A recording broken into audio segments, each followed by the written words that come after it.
Welcome to the City of Maple Grove Report. I'm Dave Kaiser from CCX Media. Thanks for joining us, along with Heidi Nelson, Maple Grove City Administrator. Welcome, Heidi. Thank you. We're going to talk about a rather short meeting that happened on October 20th, but there was a meeting ahead of that, a work session, and also later on a lot happening in the city, so stay tuned for some of those events. So the work session on the 20th, utility rate study. Not a new topic for us. Give us the update here and what was discussed. Yeah, so we've really been working on this for about the past year, and it's good practice every 5 or so years for cities to do a utility rate study and understand kind of where your fund balances are in your operating funds and some of your capital funds, and then kind of where those fee structures are set. So we did a rate study of our sanitary sewer, our stormwater, and our water utilities. Not much change in the sanitary sewer. That seems to be going fine. We have, kind of regularly programmed increases into those fee structures. Stormwater, we're going to be recommending to the council when we set the fee schedule here later in December to increase that. We program in a 5% increase, but in addition to that, about a $4.68 per quarter increase. And that really reflects kind of the capital improvement plan behind our stormwater system and needing to augment those funds to keep up with the capital costs there. Water's a little bit more of a complicated story because in the offing we are planning for a water treatment plant expansion, right? Probably 2030, 2031. Not any change beyond the typical inflationary increase to the water rates for 2026, but as we move into 2027, 2028, kind of looking at restructuring things, creating sort of a base fee, changing up the tiers a little bit to separate, pull those apart a little bit and create a fourth tier of usage there. And then the rate fee, the structure would start to reflect that capital cost of that water treatment plant expansion. So more to come on the water front. So you'll see the sanitary and the storm come through on the fee schedule, and the water as well with the inflationary increase. But then as we look towards that water treatment plant expansion, we'll be kind of restructuring things, and the rate increases would be greater than kind of that inflationary rate. So lots of good information out there on the website. There's a big PowerPoint, so encourage folks to go take a look if they have an interest. MapleGroveMN.gov, a place you can find that. Sounds like something we'll talk about for years to come. We will.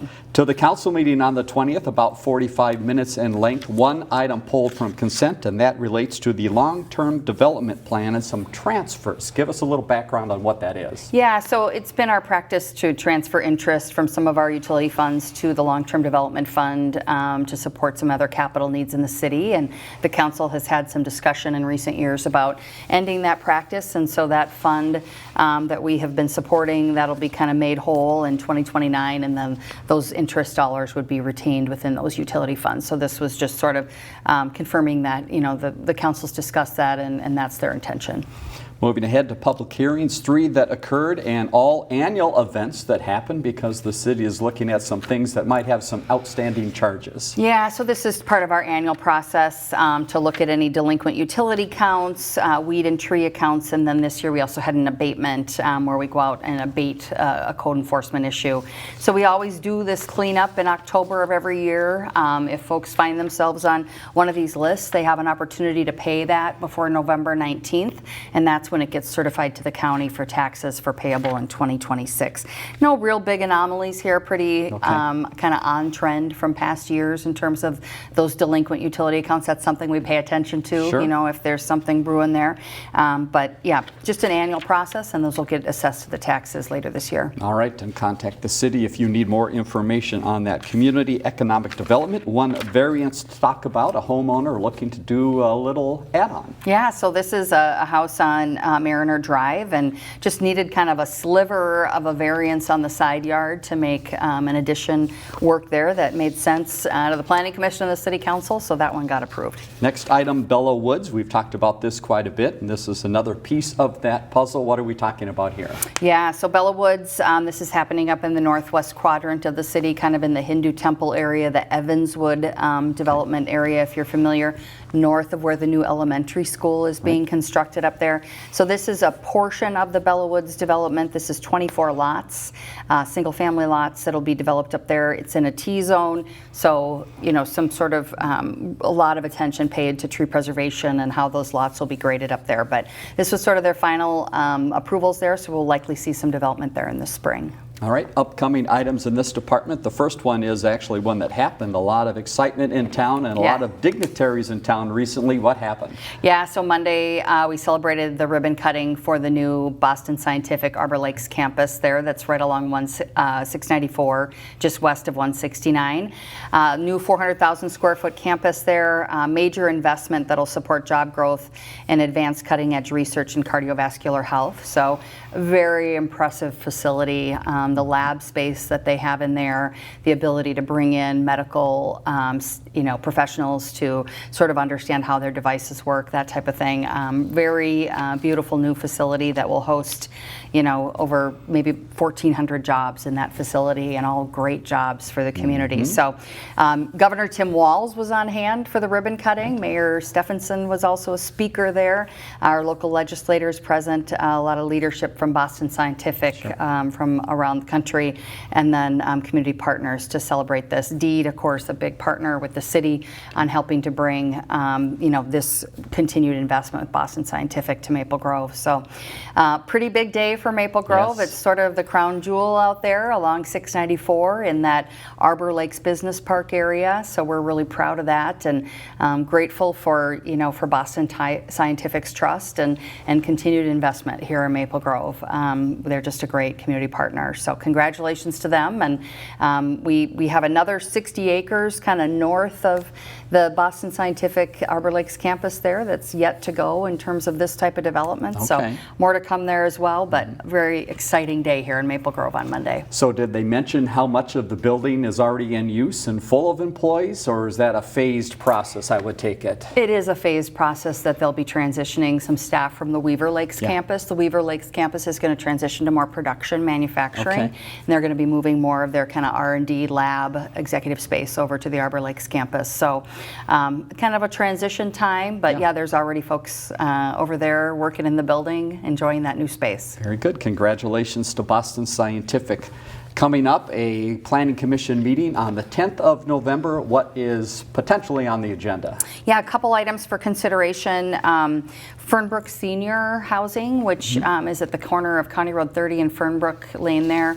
It's a parcel that the city owns. It's where the old Public Works facility was many years ago. If you drive by there, you might see some kind of old garages there. Right. So we're proposing to do some senior affordable housing there in conjunction with Ebenezer. So looking to see that get a concept approval. And then there's a proposal for a Huntington Bank, and that would kind of sit between Malone's and Northern Tap House there, right along Elm Creek Boulevard. So both those items will be in front of the Planning Commission on November 10th. All right, to Engineering Public Works, one item to touch on here. You might see some street sweepers out. What's the occasion? Yeah, so this is kind of our fall routine process to get through the neighborhoods and pick up a lot of the, kind of the leaf debris, summer debris in the streets in advance of plowing and protect our storm sewers. So you'll see our crews out there. Just a reminder, you can't sweep your leaves into the streets. That's not a program that we have here in Maple Grove. You need to haul those out to the yardway site. So we are there to just pick up kind of the remnants of what falls there and any debris in the street that happens to fall there. So yardway sites available for you as well. Very good. We'll talk about that a little bit later. Administrative items, a couple to touch on here. Next council meeting on the 3rd of November. We'll touch on that. But a work session ahead, what will be the topic there? Yeah, so we're going to get into our annual capital improvement plan discussion. So every year we update this 5-year plan. For some of our funds, for example, for street recon, we're really projecting out like 20 years on that street reconstruction program. But for most funds, we're looking at 5 years. So we'll review kind of all of our equipment needs, our street reconstruction program, our building facility reinvestment, kind of some big drivers of the discussion. This year is, road reconstruction is always something that's at the top of the list, but also fire apparatus. We're coming to a point where a lot of our fire apparatus was purchased kind of at the start of the department, or at 30 years ago, a lot of fire as we expanded, Sure. kind of a thing, and now is up for replacement. And fire apparatus has become very, very costly over the past few years, particularly post-pandemic. So that's something that we need to do some good planning for to make sure that we're having the capital dollars available to replace that fire apparatus. The worst thing is if you have a piece of fire equipment, and when you go to get in it, it doesn't work. And so we have to have reliable, well-maintained fire apparatus to ensure that when the call goes out, we're able to respond. And so it's a pretty critical part of our capital improvement planning. Sure. So those are kind of some of the bigger drivers. In addition, just our buildings, everything's 30 plus years old now, and we're just needing to kind of touch everything. We're getting, roof issues, mechanical issues, certainly flooring, those types of things, just to make sure we're keeping buildings up. So those are the types of things we'll be touching on during those CIP discussions. Likely a couple meetings. I think we'll get through most of it on the 3rd, but it'll likely spill over to November 17th as well. All right, we'll give you a recap the next time we get together in early November. So that's it for the meeting on the 20th. Now to some other things happening around the city, and we've mentioned a few times October is Domestic Violence Awareness Month, and a couple reminders here about some things that we want people to remember, and also some patches. Yeah, so we had the Domestic Violence Tribute earlier in October, hosted by Maria's Voice over at Central Park, which was a great event. We continue to try to raise awareness of domestic violence issues here through the month of October. We have purple lights lighting up Town Green, as well as at the Maple Grove, the police department there. Okay.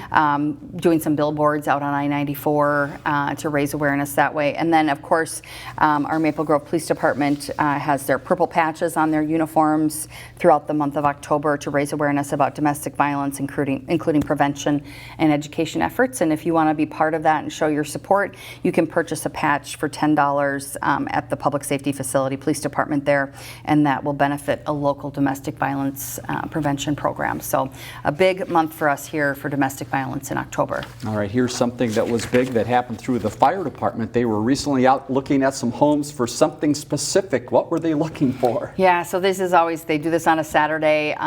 It's between our paid on call full-time staff and then our fire corps volunteers, the 11th smoke alarm blitz. So they pick kind of a neighborhood and they, track like where they've been and pick a new neighborhood, and within a 7-hour span with a team of 10 volunteers, they canvassed over 170 homes, installed 192 smoke alarms across 43 residences. So they are just making sure everything's working well.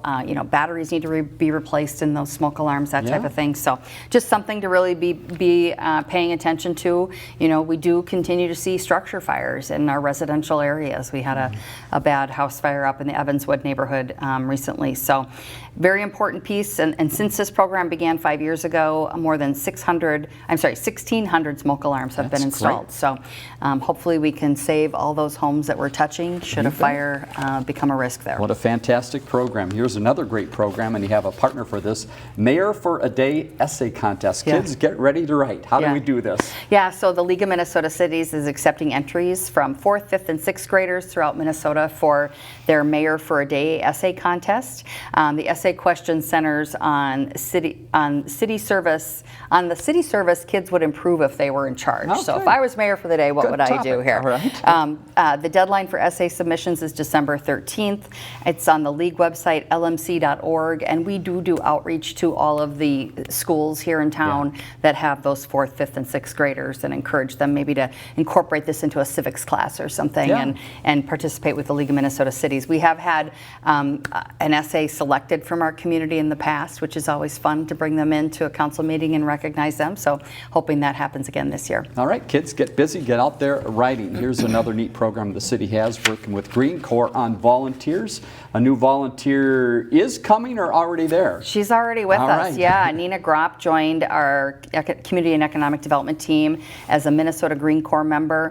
Originally from Michigan, she holds a bachelor's degree in biology from Grand Valley Valley State University and a master's in ecology from Penn State. So passionate about urban ecology, science outreach, and community building. During her 11-month service here, she'll be here with us for 11 months. She'll focus on forestry and stormwater projects. So really good to have kind of that extra expertise and help over the next 11 months. All right, and might make a visit to the yard waste site, which you might as well. Now is the time, the leaves starting to come down, so what's the time frame we have to get those leaves up there? Yeah, so we're open there till November 30th, or as long as the weather permits. If we would have a significant snowfall or something, that would kind of bring that to a close. Just need to bring your Maple Grove ID to show that you are a resident located along Maple Grove Parkway, north of Highway 610. Get out there and get that done. All right, kids, here's another great event for you. After you're done with your essay, go out and get some candy. Trunk or Treat is coming up on a Saturday at a new spot. Yeah, so this is Saturday, October 25th. So this coming Saturday, dress up in your favorite costume and come to the grassy area west at the southwest corner of Main Street and Arbor Lakes Parkway. That's actually Main Street and Weaver Lake Road. Yep. Okay. Yep. Right in front of Lifetime. Right in front of Lifetime there. Right? Yes. All right. Just reread that.